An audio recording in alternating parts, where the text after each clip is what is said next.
And once again, another one of my brilliant ideas.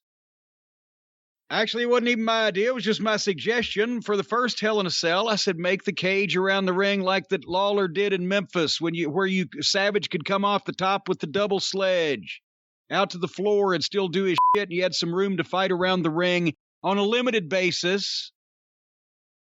Who do you make that suggestion to? Who did I? Yeah. Vince. Well, he was receptive right off the bat?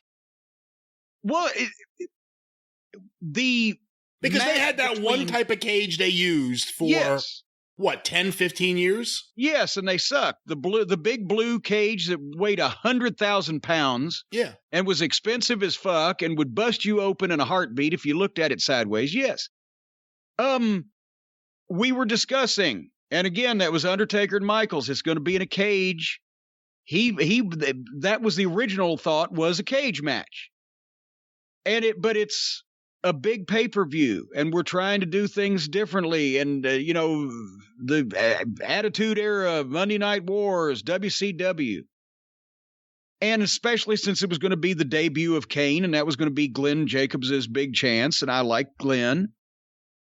I said, why don't we make it a bigger instead of just a cage match? And I even mentioned to Vince, I said, whether you know this or not, a large segment of the wrestling fans believes that the cage match should be no way in, no way out.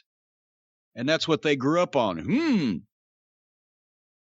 I said, two things. Put the roof on it like the War Games, because that way people would know that there was no way to get in and no way to get out, right? Because that was good. To make the finish work where Kane appears, you have to have sold a situation where nobody can get in and nobody can get out. So it couldn't work for a standard WWF-style cage match.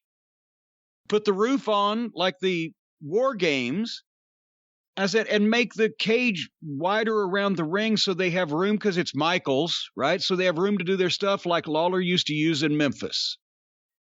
And that way it's a bigger structure, and it's more, there's more sizzle to it than just the same old cage they've already seen. And of course I'm thinking about the War Game spots. They're building a dome of steel in Atlanta.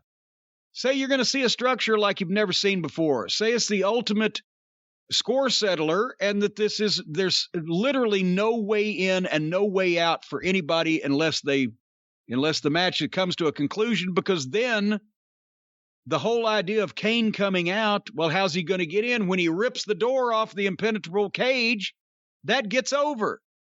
If he'd opened the door of a regular WWF-style cage match, the referees did that in every match multiple times, right? Wouldn't make a big fucking deal. So we changed the presentation in part specifically to make the finish more impactful. But then you also had a gimmick match that you could use ongoing, and then, of course, then you could overuse and then prostitute.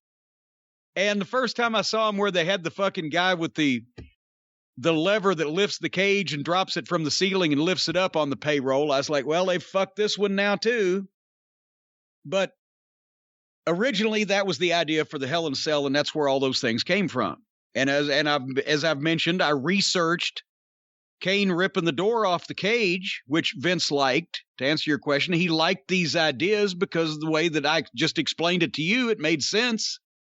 And the Kane ripping the door off the cage was a reverse of Doug Furnas as a babyface doing that in Knoxville in Continental Wrestling when Kevin Sullivan was booking down there and introduced him as a hometown hero. He was the big babyface and came to the other babyface's rescue because the world's strongest man pulled the door off. Well, in this case, this fucking brother of the Undertaker and this evil supernatural motherfucker ripped the door off and dropped the Undertaker on his head.